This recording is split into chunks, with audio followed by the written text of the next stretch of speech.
এই ঈমান এবং আমল আমাদের মানব জীবনে আসবে কিভাবে, ব্যাপকভাবে মানুষের মধ্যে ঈমানের চর্চা, আমলের চর্চা হবে কিভাবে, এটার জন্যই দাওয়াতের দরকার। দাওয়াতের মাধ্যমে পরস্পর একে অপরকে ঈমানের দাওয়াতের মাধ্যমে আমাদের ঈমান পুনর্জীবিত হবে, ঈমান শক্তিশালী হবে, ছুটে যাওয়া আমলগুলো আমাদের জীবনে আসবে। দাওয়াত তাবলীগের একটা গুরুত্বপূর্ণ দিক হলো যে যারা ঈমানের ফেরি করে, আমলের ফেরি করে বেড়ায়, আল্লাহ রাব্বুল আলামিন তাদেরকে ঈমান দান করেন, আমল দান করেন, আর তাদের উসিলায়, তাদের নড়াচড়া, তাদের দৌড়ঝাঁপের কারণে আল্লাহ তাআলা অনেক মানুষকে ওই ঈমানওয়ালা, আমলওয়ালা, এটা তো একটা দিক। আজকে আমি আরেকটা বিষয়, এই বিষয়ে আরেকটা দিক নিয়ে আলোচনা করব যে আল্লাহ রাব্বুল আলামিন দুনিয়াতে আমাদেরকে যে জন্য সৃষ্টি করেছে, যেই মাকসাদে আল্লাহ সৃষ্টি করেছে, অন্য কোনো মানুষকে দাওয়াত দেওয়া, অন্যের উপকার করা, সেটা কিছুক্ষণের জন্য যদি আমি রেখে দিই যে অন্যকে আমি দাওয়াত তাই দিলাম, তা নিজের মাঝে, নিজের জীবনের মাঝে ওই জিনিসটা নিয়ে আসা, এই জিনিসের জন্য আল্লাহ রাব্বুল আলামিন আমাদেরকে দুনিয়াতে সৃষ্টি করেছে। আমরা পৃথিবীতে সৃষ্ট হয়েছি যে মাকসাদে, এই লক্ষ্য এবং এই উদ্দেশ্য, ওই লক্ষ্য এবং উদ্দেশ্য আমাদের মধ্যে যে আসে, সেই জন্য দাওয়াতের দরকার। দাওয়াত তাবলীগের বিষয়ে অনেকের মাঝে ভুল বোঝাবুঝি আছে।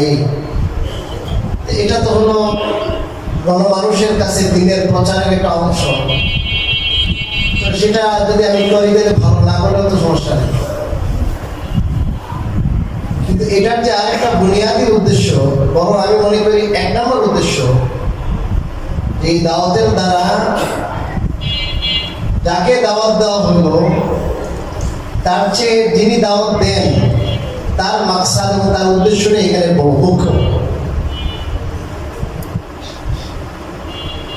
হযরত মাওলানা ইউসুফ সাহেব রাহমাতুল্লাহি আলাইহি এই দাওয়াত তাবলীগের দ্বিতীয় আমির ছিলেন, উপমহাদেশের শ্রেষ্ঠ আলেমও ছিলেন বটে।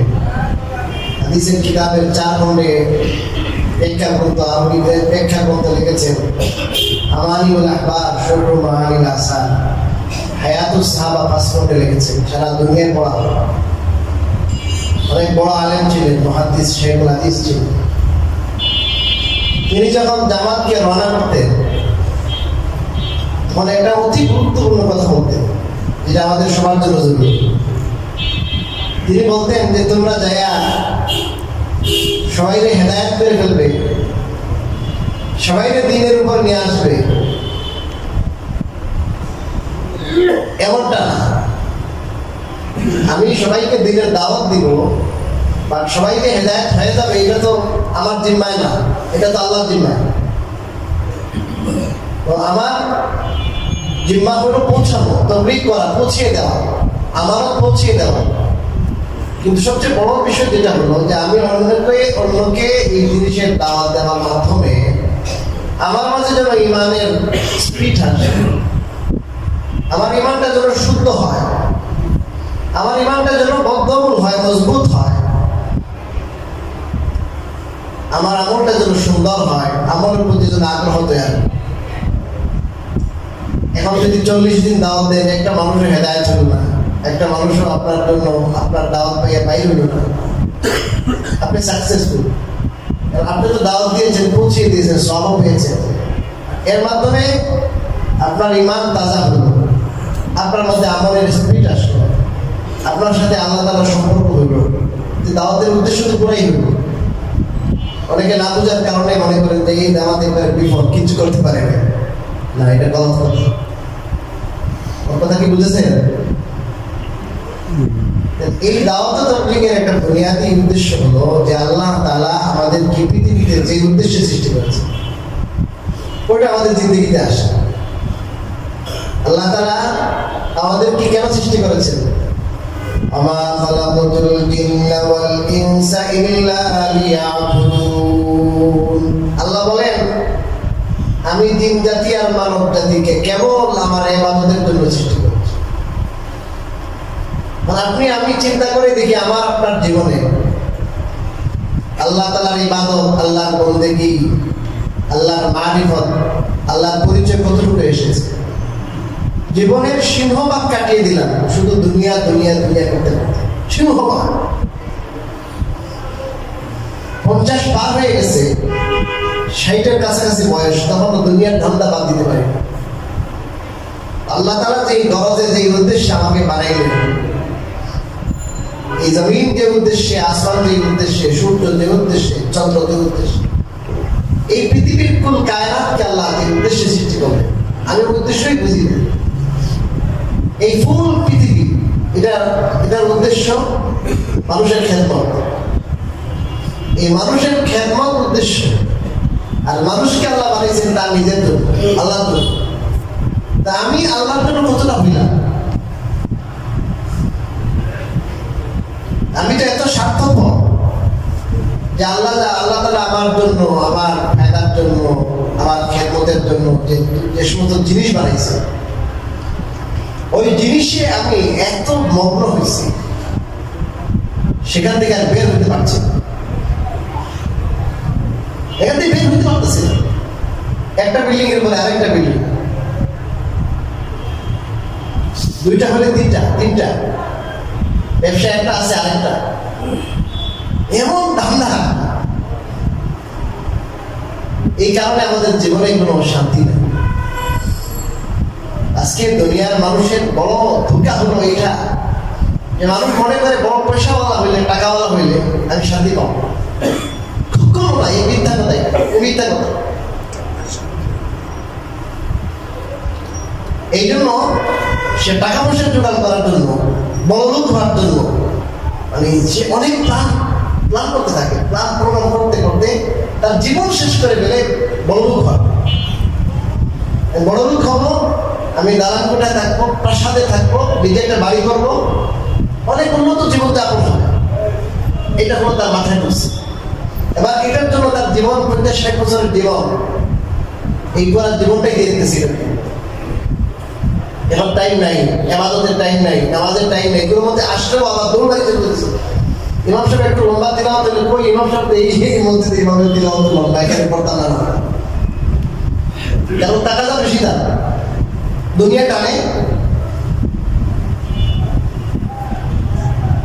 আসল ব্যাপারটা হলো আল্লাহ রাব্বুল আলামিন ডাক দিয়ে বলছেন, ইয়া ইবনা আদম, ইয়া বানি আদম বা ইয়া ইবনা আদম তাফাররাক লিইবাদাতি।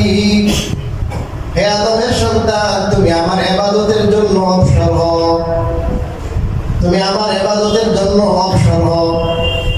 কাজটা একটু ভালো, আমার ইবাদতে একটু অবসর হও, টাইম দাও তুমি। তাহলে আমি কাজ কি করবো তোমার? আমলা কলবাকা গিনা, যে তোমার অন্তরকে আমি ধনী বানাই দেব। ধনাঢ্যতা দিয়ে তোমার অন্তর, দিলকে ভরা দিব। অর্থাৎ দিলের মধ্যে, অন্তরে আর কোনো অভাব থাকবে না, আর অভাব নাই, শান্তি, একবার অন্তর শান্তি। ওয়াসুদ্দা ফাকরা, তোমার অভাব অনটন আমি দূর করে দিব, বন্ধ করে দিব, আর অভাব নাই। যেদিকে হাত দিয়ে শুধু বরকত, শুধু কি বলেন বরকত, দরকার পর হয়ে যাও।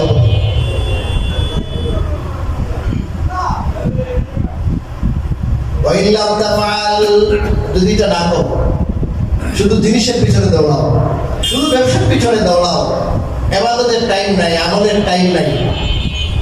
আল্লাহ রাব্বুল আলামিন বলেন যে আমলা সাদরাকা, তোমার অন্তরকে শুগলা, ব্যস্ততা দিয়ে ভরে দিব। অন্য নামে আসছে আমলা ইয়াদাইকা শুগলা, তোমার হাত দুটাকে আমি কাজ কামে ভরে দিব। অর্থাৎ তোমার জীবনে শুধু ব্যস্ততা, ব্যস্ততা। কি বলেন? শুধু কি ব্যস্ততা, কি নাই? টাইম নেই, সময় নেই। একজন আইনজীবী, ব্যারিস্টার, আন্তর্জাতিক পর্যায়ে, বাংলাদেশ সরকারের ওই সময় ওনার বেতন ছিল, বা বাৎসরিক বেতন ছিল 1,20,00,000 টাকা। 1,20,00,000 টাকা আন্তর্জাতিক পর্যায়ে। প্রতি মাসে লন্ডন যায় একবার, ওখানেও যায় লড়ে ইংরেজি ভাষায়। তো উনি আমাকে বললেন যে হুজুর আমাকে যদি আপনি একটু টাইম দেন, আমি বললাম ইনশাল্লাহ দেবো। আমার অফিসে একটু, তার ওনার অফিসে গেলাম, যা লেখা আছে পরামর্শ ফি 2,000 টাকা। ওনার সাথে কথা বললেই 2,000 টাকা দিতে হবে। আপনি বলেন কি না বলেন, কথা বললেই যে কোনো ইস্যুতে 2,000 টাকা আগে দেওয়া লাগবে, তারপরে কথা। এত টাকার মালিক, অন্তত 10-20টা বাড়ির মালিক, দেখছেন কথা, গাড়ি টাকা পয়সা অনেক কিছু। তার সাথে তার পৃথিবীর সম্পর্ক, নামাজ পড়ে বিভিন্ন বিষয়ে মাসলা মাসাইল নিয়ে আমার সাথে কথা বলেন, আইনি বিভিন্ন বিষয় থাকে। তো খাবার টাইম আসছে, লাঞ্চের টাইম, পাশে বাসা হলো 1 কিলোমিটার। আমি জিজ্ঞাসা করলাম বাসা যাবে না? যাওয়ার তো সময় নেই, ওই কেক টেক, ড্রাই কেক আর কি কিছু মিষ্টি ওইগুলো খেতে সময় নাই। আমি চিন্তা করলাম এই লোকে এত টাকা দিয়ে কি করবে, সময় নাই না। টাকা হইলেই যে শান্তি, বিষয়টা এমন না। আমাদের পাশে এক লোক আছে, বাসাবো, অনেক পয়সাওয়ালা, অনেক টাকা। আমার কাছে রিপোর্ট আসলে যে হুজুর কি কর, জামাই এক রুমে, বউ আরেক রুমে, কেউ কারণ চেহারা দেখে রাজি নেই, চেহারা দেখে তো রাজি। এমন ক্যান্সার, ছেলের সাথে সম্পর্ক নাই, মেয়ের সাথে সম্পর্ক নাই, স্বামীর সাথে সম্পর্ক নাই, ঘরের মধ্যে আগুন জ্বলে, এয়ার কন্ডিশনে ঘুমাইতেছে কিন্তু কি নাই, শান্তি নাই। এয়ার কন্ডিশনে মানুষের চামড়া ঠান্ডা করতে পারে, এয়ার কন্ডিশন এসি মানুষের দিল ঠান্ডা করতে পারে। এই জন্য আপনার যত ধনী দেশ, তত ধনী দেশের মধ্যে আত্মহত্যা বেশি। কেন? টাকাতে আত্মহত্যা করবে কেন? কিসের কারণে আত্মহত্যা করবে? কারণ মানুষের কি নেই বলেন, আত্মহত্যা করে বেশিরভাগ মানুষ ধনী মানুষ, বেশিরভাগ ধনী মানুষই আত্মহত্যা করে। কেন ধনী মানুষ আত্মহত্যা করবে? কারণ তার অন্তরে শান্তি নেই, অন্তরে শান্তি নেই, অনেক শান্তি। আপনি যারা কোটিপতি, যারা বিলিয়ন, আমাদের কাছে আপনি যাদের জিজ্ঞেস করেন ভাই আপনার তো অনেক টাকা, আপনার ভাই আর বইয়ের না, এখানে ঋণ করছে এত হাজার কোটি টাকা, এটাতে এত হাজার কোটি টাকা, এত বাজেট পাওনা আছে, আপনাকে মনে হয় রিক্সা ড্রাইভার থেকে আরো অভাব, এমন কথা বলবে। আমি কথা বলে বলছি, আপনি বলছি না, জিজ্ঞেস করে দেখেন। এই যে ডিপ্রেশন, যে তার মানসিক যে অশান্তি, অস্থিরতা, এটা কেন? আল্লাহ বলছে যে তুমি আমারে সময় দাও, আমার ইবাদতের সময় দাও। তুমি যে ইবাদতের সময় দিবে না, ইবাদতে তার টাইম নাই, আমলের টাইম নাই, সে দুনিয়া বানাইতে শুরু করছে। এই জন্য আল্লাহ তাআলা এই দুনিয়ার আসবাব বানাইতেছে, দুনিয়ার উপকরণ বানাইতেছে, কিন্তু কি নাই? শান্তি নাই। মনে রাখবেন, শান্তি এক জিনিস আর শান্তির উপকরণ আরেক জিনিস। শান্তি এক জিনিস আর শান্তির উপকরণ আরেক জিনিস। শান্তির সম্পর্ক মানুষের রূহের সাথে, শান্তির সম্পর্ক মানুষের আত্মার সাথে। আপনার আত্মায় যদি শান্তি না হয় আর শান্তির উপকরণ যদি ভরা থাকে, তাহলে আপনি শান্তি না। এই রিক্সা চালাইছে বিশালা, 6 ঘন্টা 8 ঘন্টা চালায় 1,000-1,500 টাকা পাইছে, ও বউপিট নিয়ে আপনার খাইয়া দেয় একবার আরামে ঘুমতেছে, 10টা বাজে ঘুমাইতেছে, বজারে উঠতেছে, একজন খাবার পাক করছে, চলতেছে, আনতেছে, খাইতেছে, কারোর সাথে কোনো লেনদেন নাই, পাওয়া নাই, আনা নাই, দেনা নাই, চলতেছে, কোনো সমস্যা নেই। বাচ্চা হইব ভাইয়া নর্মালি হয়ে গেছে, নর্মাল হয়ে গেছে, কোনো সমস্যা নেই। আর নর্মাল হয় নাই, লেবেডে ভর্তি করছে, 2 লাখ টাকা 1.5 লাখ টাকা বিল। বিষয়টা হলো যে আজকে আমরা দুনিয়াকে মুখ্য বানাইছি, দুনিয়াকে কি বানাইছি বলে, মুখ্য বানাইছি। এই জন্য আখিরাতের কি নেই, আমলের টাইম নেই।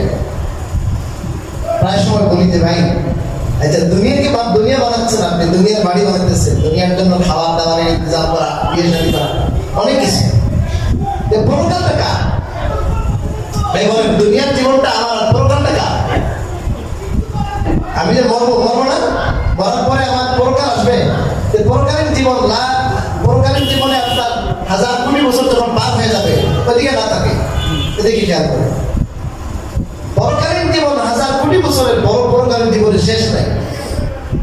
তো শেষ না হওয়া যে জীবন, যে জীবনে 1000 কোটি বছর পর শেষ হবে।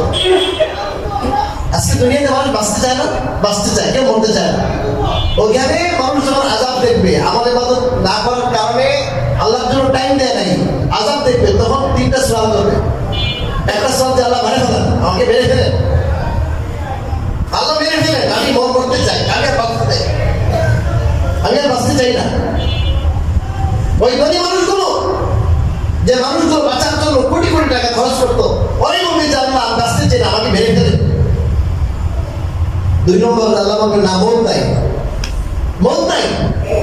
জান্নাতি মানুষ জান্নাতে, জাহান্নামী মানুষ জাহান্নামে যখন চলে যাবে, জাহান্নামে যারা আমলের অভাবের কারণে, ইমানের ত্রুটির কারণে যারা জাহান্নামে গিয়েছিল, ওদেরকে আল্লাহ তাআলা পর্যায়ক্রমে বের করতে করতে করতে করতে করতে একবারে সর্বশেষ ব্যক্তি পর্যন্ত যখন বের করে ফেলবেন, এখন জাহান্নামী যারা জাহান্নামেই থাকবে, জান্নাতি যারা জান্নাতেই থাকবে, তখন আল্লাহ রাব্বুল আলামিন জান্নাত আর জাহান্নামের মাঝখানে মৃত্যুকে একটা জন্তুর আকারে নিয়ে আসবে।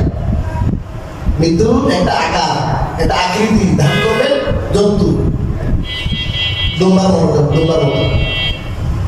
ইয়া আল জান্নাত, এ জান্নাতবাসীরা চিনো? জি আল্লাহ চিনি। কি জিনিস এটা? আপনি মহৎ, এটা মহৎ, মরণ মরণ।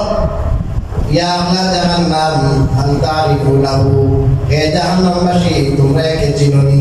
জি আল্লাহ চিনি, এটা মহৎ, মরণ। আল্লাহ রাব্বুল আলামিন তখন মৃত্যুকে নিজেই জবাই করবেন। নিজে কি দিবেন বলেন? জবাই দিব। মৃত্যু জবাই দেওয়ার মানে কি? আর কি নাই? মৃত্যু নাই। তো জান্নাতবাসী যারা, এদেরকে বলবেন খুলুদুন লা মাউত, এখন থেকে তোমরা চিরস্থায়ী, তোমরা চিরঞ্জীব, আর মরণ নাই।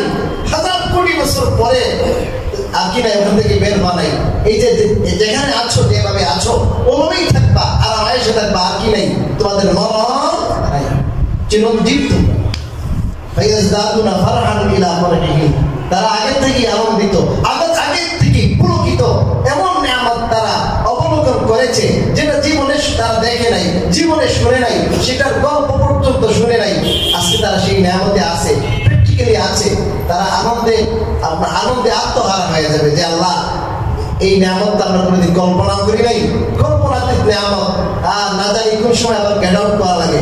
এখন তো আল্লাহ তারা বলে দিলেন না, চিরস্থায়িত্ব থাকবে, আর মরণ নাই। জাহান্নামবাসী যারা, এদেরকে যখন বলা হবে খুলুদুন লা মাউত, তখন তারা আগের থেকে তো অনেক বেশি বিষাদ অবসাদগ্রস্ত ছিল, আগের থেকে অনেক বেশি দুঃখিত, আগের থেকে কুণ্ঠিত ছিল। তাদের কোনটা, তাদের রূপ, আবেগ, তাদের উদ্বেগ, তাদের উৎকণ্ঠা, তাদের ভয় আরো বেশি বেড়ে যাবে। আরে আমি কি করবো? মনে করছিলাম যে আল্লাহ কান্না করতে করতে হয়তো বা কোনোদিন আল্লাহ কান্না শুনবেন, আল্লাহ তারা রেহাই দান করবেন, আল্লাহ আমাদের মৃত্যু দান করবেন। এখন তার কি নাই? মৃত্যু নাই। দ্বিতীয় আবার বলবো যে আল্লাহ যখন মরণই নাই, তাহলে আল্লাহ কিছুটা আযাবটা লাঘব করে, কি করেন বলেন? খাপটি পান না, একটু লাঘব করে, একটু হালকা, একটু বিরতি দিয়ে না, বিরতি নাই, সময় সময় শুধু আযাব আরো বাড়াবে। এরকম আমার কোনো কি নেই প্রশ্ন। আল্লাহ রাখতে রাখতে রাখতে রাখতে আল্লাহ একটু আল্লাহ তরফ থেকে দুনিয়াতে আল্লাহর দিকে একটু আগাইলে, আল্লাহ তাআলার দিকে 1 হাত আগাইলে আল্লাহ তাআলার রহমত 2 হাত আগায়। ওখানে আল্লাহ ডাকতে ডাকতে 1000 কোটি বছর ডাকলে কোনো লাভ নাই, আযাব আর বাড়াই দেবে। 3 নম্বর বলবে যে আল্লাহ আচ্ছা তাহলে এখন মরণ দিলেন না, আযাবও কি পাতলা করেন না, বিরতিও দেন না, তাহলে আল্লাহ একটা কাজ করেন, মেহেরবানি করে আবার রিটার্ন করে ব্যাক করেন। ولو ترى إذ المجرمون ناكسوا رؤوسهم عند ربهم ربنا أبصرنا وسمعنا فارجعنا نعمل صالحا إنا موقنون। আল্লাহ রাসূলকে আল্লাহ তাআলা বলতেছে, হে নবী, আপনি যদি ওই দৃশ্যটা দেখতেন, ওই দৃশ্যটা কিয়ামতের, যখন তাদের জন্য জাহান্নামে ফয়সালা হবে, আর এই পাপিষ্ঠরা যারা আমার ইবাদতের জন্য টাইম দেয় নাই, ঈমানের খবর নাই, আমলের খবর নাই, আমার আদালতের সামনে মাথা নোয়াইয়া মাথাটা নিচু করে যখন দাঁড়াবে আর বলবে আল্লাহ এখন দেখলাম, এখন শুনলাম, আগে কেন দেখস্তায়, আগে শুনস্তায়, আল্লাহ দুনিয়াতে একটু আবার পাঠান, ব্যাক করেন না, আমল সালিহা। এখন আমল এবার দুনিয়াতে গেলে অবশ্যই আমল করে আসবো, আমল করে আসবো। অন্য জায়গায় আল্লাহ বলছে ইন্না মুকিনুন, আল্লাহ আমরা এখন একই করলাম, দুনিয়াতে একই হয় না, এখানে একই করলাম, অন্য জায়গায় আল্লাহ বলছেন কাল্লা ইন্নাহা কালিমাতুন হিয়া কাইলুহা। এটা একটা কি কথার কথা তোমরা বলতেছো, আসলে গেলে কি করবো না, কোনো আমল করবো না, ওই গেলে আবার ওই দুনিয়া করবো। যারা দুনিয়ার থেকে চলে যায় আখিরাতে তাদের হিসাব নিকাশ হয়ে যাবে। আখিরাতে যারা চলে যাবে দুনিয়াতে আসার আর কোনো বিধান নাই। আখিরাতে হিসাব নিকাশ হয়ে গেলে দুনিয়াতে আর আসার বিধান নাই।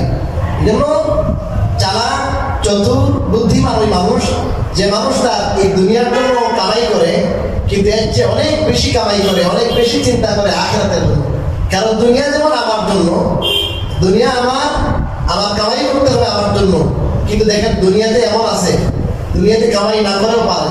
কারো বাবা বড় লোক, আপনার পয়সা রেখে গেছে, তার কামাই করতে হয় না, কথা বলছে, কেউ এমনও দিতে পারে, অথবা মিরাজ হিসাবে আপনার প্রত্যেক আপনার অনেক সম্পত্তি পাইছে, এই সম্পত্তি পাইছে আর কোনো কি লাগে না, কামাই লাগে না। আর আখিরাতের জন্য কিন্তু কামাই করতে হবে, রোজগার করতে হবে। দুনিয়া এটা কিসমতে যা আছে, আপনার ভাগ্যে যা আছে এটা আসবে, আসবেই না, এটা বুক করা ছাড়া মরবে না তো। হাদিসে আছে রাসূল কারীম সাল্লাল্লাহু আলাইহি ওয়াসাল্লাম বলেছেন ওয়াইনার রিজকা লা ইয়াতলুবুল আবদ, রিজিকে বান্দাকে খুঁজে, কামা ইয়াতলুবুল মউত, মউতে যেমন খুঁজে। ওয়াল্লান তামুত নাফসু, কোন মানুষ মরবে না, কোন প্রাণী মরবে না, হাত্তা তাস্তাকমিলা রিজকাহা, যতক্ষণ পর্যন্ত তার রিজিক সে পূর্ণ না করছে। আপনার এক পিস রুই মাছ খাওয়া বাকি আছে, আল্লাহর কসম আপনি মরতে পারবেন। ওই এক পিস রুই মাছ খেয়ে মরতে হবে আপনার। এক কাপ দুধ আপনার ভাগ্যে আছে, ওই এক কাপ দুধ খেতে হবে আপনার, যেভাবেই হোক আপনাকে খেতে হবে। আর ভাগ্যে নাই আপনি খেতে পারবেন না, পারবেন না। রিজিক এটা বন্টিত বাক্সু, এটা আল্লাহ তাআলা বন্টন করা আছে। আল্লাহ তাআলা রিজিক কামাই করার জন্য আল্লাহ দুনিয়া পাঠান, এটা জরুরত, এটা প্রয়োজন। কামাই যে জিনিসটা করবো, উপার্জন যেটা করবো, এটা আখিরাত। এজন্য আল্লাহ তাআলা বলেন মান কানা ইউরিদু হারসাল আখিরাতি নাজিদ লাহু ফি হারসি ওয়া মান কানা ইউরিদু হারসাদ দুনিয়া নুতিহি মিনহা ওয়া মা লাহু ফিল আখিরাতি মিন নাসীব। যে মানুষ আখিরাত কামাই করে, আখিরাত চায়, তার আমলের দ্বারা তার আখিরাত চায়, অর্থাৎ এই আয়াতের তাফসীর হলো তার জিন্দেগির টার্গেট হলো আখিরাত, তার জীবনের সমস্ত মেহনত হলো আখিরাত কেন্দ্রিক মেহনত। আল্লাহ বলেন আমি তার এই যে আখিরাতের যে সে কামাই করতেছে, খেত করতেছে, আখিরাতের চাষ করতেছে আখিরাতের জন্য, এই চাষের মধ্যে আমি বৃদ্ধি করে দেব, বাড়াই দিব। একে 10 করবো, 700 করবো, আরো বাড়াই দেব। আর দুনিয়া আল্লাহ তাআলা গুণ করে এনে দিবেন।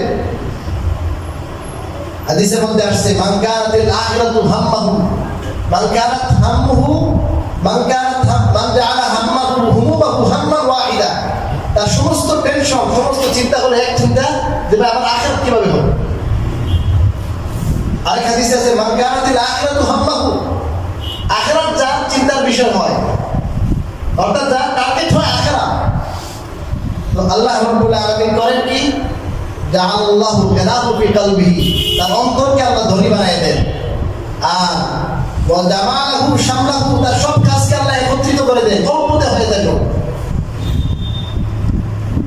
ওয়া আতাতহু দুনিয়া ওয়া হিয়া রাগিমা, আর দুনিয়া লাঞ্ছিত হয়ে, অপমানিত হয়ে, ছোট হয়ে তার কাছে। আর যে মানুষ শুধু দুনিয়া করে, এ ব্যাপারে আল্লাহ বলেন ওয়ামান কানা ইউরিদু হারসাদ দুনিয়া, যে মানুষের টার্গেট হলো শুধু দুনিয়ার চাষ, দুনিয়ার খেত, আল্লাহ বলেন আমি সে যেমন চায় ওরকম দিই না, নুতিহি মিনহা, কিঞ্চিৎ তারে দুনিয়া দিয়ে, কিঞ্চিৎ অল্প। সবাই তো দুনিয়া যে পরিমাণ চায়, সবাই আল্লাহ দেয়নি, সবাই দিলে তো দুনিয়া কেউ গরিব হইত না, সবাই ধনী হইত। আল্লাহ বলেন নুতিহি মিনহা, তবে আখিরাতে তার কোনো কি নেই, হিস্সা নাই। আর এটার ব্যাখ্যা রাসূলুল্লাহ হাদিসের মধ্যে বলেছেন যে মানুষ শুধু দুনিয়া করে, ফাররাকা আলাইহি আমরাহু, তার কাজগুলোকে আল্লাহ বিক্ষিপ্ত করে দেন। আর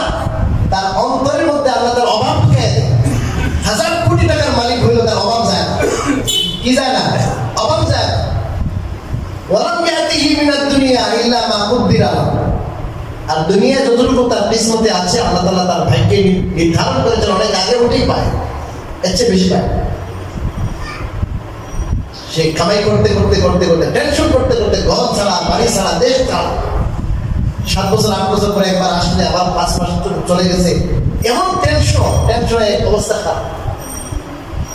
আল্লাহ রাব্বুল আলামিন এই কথা বলেছেন, ওয়াদা আল্লাহ, যে তুমি যখন আমার ইবাদতে টাইম দিবা না, আমার জন্য টাইম দিবা না, আখিরাত তোমার আখিরাতের কামাই তুমি করবা, তুমি যখন করবা না তখন দুনিয়া আমি তোমার বিক্ষিপ্ত করে দেবো, তোমার কাজগুলোকে আমি ছড়িয়ে ছিটিয়ে রাখবো। রিজিকে পাইবে সে রিজিক, কিন্তু এই রিজিক তোমার টেনশন করে পাই, এই রিজিক এক জায়গায় রাখে না আল্লাহ, তার বিভিন্ন ভাবে আল্লাহ তার ঘুরাবে, দৌড়াবে। আর যে মানুষ কি আল্লাহ মানুষ বাস আখিরাতের কামাই করে, আমল ইবাদত করে, দিনের কাজে ব্যস্ত, তো তার দুনিয়ার কাজটা আল্লাহ করে দেয়, আল্লাহ সহজ করে দেয়, এর দৌড়ায় না আল্লাহ, এর কম দৌড়াইতে হবে তাকে, তাকে অল্পের মধ্যে আল্লাহ তারা সাইরা দেয়। তবলিগের মাধ্যমে যে বিষয়টা চাওয়া হইতেছে, তবলিগের মাধ্যমে কি বলা হয়? বলা হয় ভাইয়া ঈমান আর আমলের কথা। ঈমান আর আমলের মেহনত আমার জীবনে আসবে কিভাবে, বেশি বেশি কথা বলা হয়, আখিরাতের জিন্দেগির কথা বারবার বলা হয়। এবং কামিয়াবির সম্পর্ক আল্লাহ তাআলা রাখছেন মালের সাথে না, আমলের সাথে, এই কথা বলা হয়। কামিয়াবির সম্পর্ক আসবাবের সাথে না, উপায় উপকরণের সাথে না, কামিয়াবির সম্পর্ক ক্ষমতার সাথে না। এই একই নষ্ট হওয়ার কারণে সে মনে করছে আমি যদি ক্ষমতা পাই আমি কামিয়াব, এই জন্য আমার যাওয়া জীবন, তার জীবন শেষ, সবকিছু শেষ করবে, তো আমার ক্ষমতা দরকার। সাফ কথা পাওয়ার প্রয়োজন, সাফ কথা পাওয়ার কথা। এই যুগে যে ভুল করেছিল, ফেরাউন ভুল করেছিল, কারণ ভুল করেছিল, হামান ভুল করেছিল, কওমে আদ আর কওমে সামুদ আর কওমে শুআইব, এরা ভুল করেছিল। এই ভুল কারণ ক্ষমতার দাপট ছিল। এই যে এই মিশরের মধ্যে মুসা তুই আসিস বলি ঈমান আর আমলের দাওয়াত দে না, দেখোস না আমি আল্লাহ, আমার পায়ের নিচ দিয়ে আপনার এই নহরগুলো জারি হয়, আমার হুকুমে সব হইতেছে, কোনো কি নাই তার কাছে, কোনো মানে বেগ পাওয়া যায় না, কোনো পরোয়া করে নাই। আল্লাহ তাআলা তাকে ডুবাই চুবাই মাছ, কাউকে আল্লাহ তাআলা বাতাস দিয়ে ঝঞ্ঝা বাইরে বাইরে গেছে, ফ্রিজ করে দিয়েছে একবার, কাউকে হযরত জিবরীল ইসলাম একটা চিৎকার করছে, বস শেষ। খেজুর গাছের সেই খেজুর গাছ যেরকম এরকম বড় বড় লম্বা লম্বা মানুষগুলো ছিল, স্টাম্পিং পাহাড় কাইটা যারা ঘর বাড়ি বাড়িতে পারতো, এমন শক্তিশালী ছিল, তাদের শক্তির উপর বড় বড়াই ছিল, তাদের শক্তিকে আল্লাহ শেষ করে দিচ্ছে। তো যুগে থেকে পুরা কোরআনে আল্লাহ তাআলা শত শত আয়াতে শুধু এটাই বলছে যে তুমি আসবাবের উপরে, উপায় উপকরণের উপরে ভর করবে, এটাকে জীবনের লক্ষ্য বানাইও না। জীবনের লক্ষ্য হলো ঈমান আর আমল। আমি আল্লাহর হুকুম পুরা করো, আমি আল্লাহ তোমাকে শান্তি দিব। এই তবলিগের মধ্যে এইটাই বলা হচ্ছে, এটাই মূল তবলিগ, এটা যে আসবাবের ইয়াকিন বাইর করো, আর রব্বুল আসবাব ওয়ালা আল্লাহর ইয়াকিন অন্তর্গত।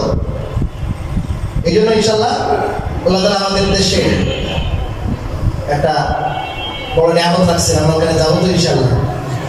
আজকে বয়ান ওখানে আমিও শুনতে যাবো, এর আগে আমি নিজেই চলে যেতাম, আজকের দায়িত্ব না থাকলে আমি নিজেই চলে যেতাম, গতকালকেই চলে যেতাম। ইনশাআল্লাহ আমিও যাবো, আপনাদেরকে দাওয়াত দিচ্ছি। আমি প্রথম জমায় এই কথাটা বলেছি যে দেখেন, এটা কিন্তু আপনি জানেন না, আপনাকে জানানোর মেহনত নাই, কারণ আপনি জানেন না, আপনি যান ওলামা ইকরাম, তবলিগই বলা ওলামা ইকরামের কাছে যেতে জানেন না, শিখেন ওলামাদের কাছে। এটা হলো আমাদের একই নষ্ট হয়ে গেছে যে শুধু আসবাব, শুধু উপায় উপকরণ, টাকা পয়সা, বিল্ডিং বালাকানা, মিল ফ্যাক্টরি, ব্যবসা বিজনেস, ওগুলোতে আমরা এমনভাবে মানে মত্ত হয়ে গেছে। আমাদের অন্তরে যেমন আসবাবের একই অন্তর থেকে দূর হয়, উপায় উপকরণের একই জন্য দূর হয়, আর আল্লাহ তাআলার জাতের একই, আল্লাহ সব কিছু করেন। হ্যাঁ, আল্লাহ তাআলার হুকুমের সাথে আপনার শান্তির সম্পর্ক, আল্লাহর হুকুমের সাথে শান্তির সম্পর্ক উপায় উপকরণের সাথে না। আমার জিন্দগির মধ্যে পরিবর্তন দিবেন, কি দিবেন বলুন? পরিবর্তন দিবেন, আমি আমার জিন্দগি আমল বাড়া করতে পারবো ইনশাআল্লাহ। আজকে শুক্রবার, শনিবার, রবিবারে সকালে ফজর পর পড়তে হবে।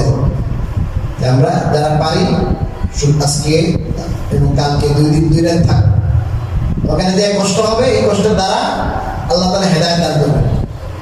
আল্লাহর রাস্তায় যে কষ্ট হয় না, আল্লাহর রাস্তায় যে কষ্ট হয়, এই কষ্টের দ্বারা হেদায়েত আসে। একটু দোলা লাগতেছে, একটা ভালো লাগতেছে, একটু সাধারণভাবে আপনি বাড়িওয়ালা মানুষ, এসির মধ্যে ঘুমান, অনেক আপনার সুন্দর আপনার খাট, 1 লাখ টাকার খাটে ঘুমান, ওখানে যে একটু মাটি ঘুমান,